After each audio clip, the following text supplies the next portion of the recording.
Kani gade ka Patisi TV, bat pidang pek yaki kubor baman kasngi.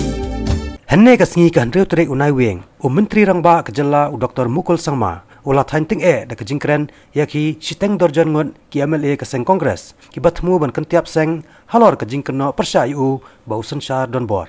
Kani kejing penpai ketien dumok jong Menteri Rangba, kalabot ru sa kejingkeli yaki tu kinong kontho bamaki kile ayu kum ki minister laino tang banaj banwan kha sha Kolkata. Sisngi hadian ba wei niki MLA ke Seng Kongres ubala hiar sukino kum menteri sarkar kejela uba coming one Ymbon ubala ada ba umban se ban ino ya ka kam menteri namar ke jingla dan bor ya katnat rekam ke jong ban chimrai klam ke Kyntiap jong halor kani menteri Rangba Dr. Mukul Sangma henne kasngi ula jubab da ka baong ba om syamla dan kum kata Menteri Rangba ula ongru haba menteri ubadai pej ya katnat dan hapok ke cabinet meeting ban sim ya kanu karai halor ke kam ke bakham kerke bat ke badan kam nga ke mukre do ke sarkar rengkat bak ke menteri ngihap ban sim yakini kirai.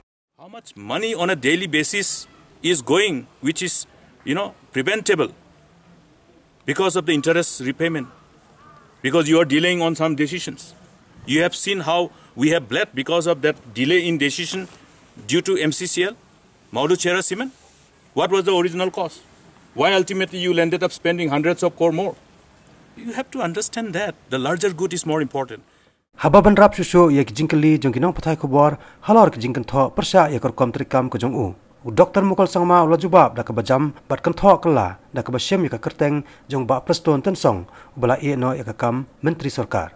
Ula ongru ba wa jingtep da ka RTI ya kalet kawan jong sa Kolkata bat pin salap ya kijing sisa. Laban rap Menteri Rangba kejela. Post of a minister is a very, very responsible post. It's not a post for someone to go, okay, Shillong to Kolkata, Kolkata to Shillong, Shillong to Kolkata, Kolkata to Shillong. You find out. You do RTI of these ministers. How many times these ministers have been traveling only to Kolkata and Kolkata to Shillong? What job they have in Kolkata? Huh? What job they have in Kolkata?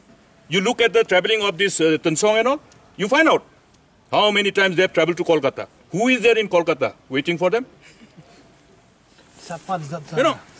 Post of minister, I am telling you, is vested with a responsibility which is associated with the future of the state, future of my people, beloved people, future of your children, your grandchildren.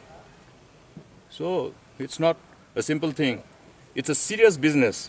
And therefore, if a chief minister doesn't understand the seriousness of this business, the state will go to the dogs. And I will not allow, as a person when I am holding that responsible post of chief minister, to allow my state to go to the dogs. I love my people. I love my children. I love my grandchildren. I love my generation X. So also you. Let them do what they want to do. I know what I need to do. Okay. I have been doing it. Now I have gray hairs also. Okay. What do you call it, this is something which we regularly do, okay? To deal with challenges, to address the challenges, overcome the challenges, dismantle the hurdles. This is what we do on a daily basis, on a regular basis. Kajing ikan tho markeliang kelas dang ban sei ki phlia ding jong kathmak tien ba klem artaten ba kisngi ki badang wan andang ui ya kajing ya kawang te markeliang kaban sanang raham nang ni syakman.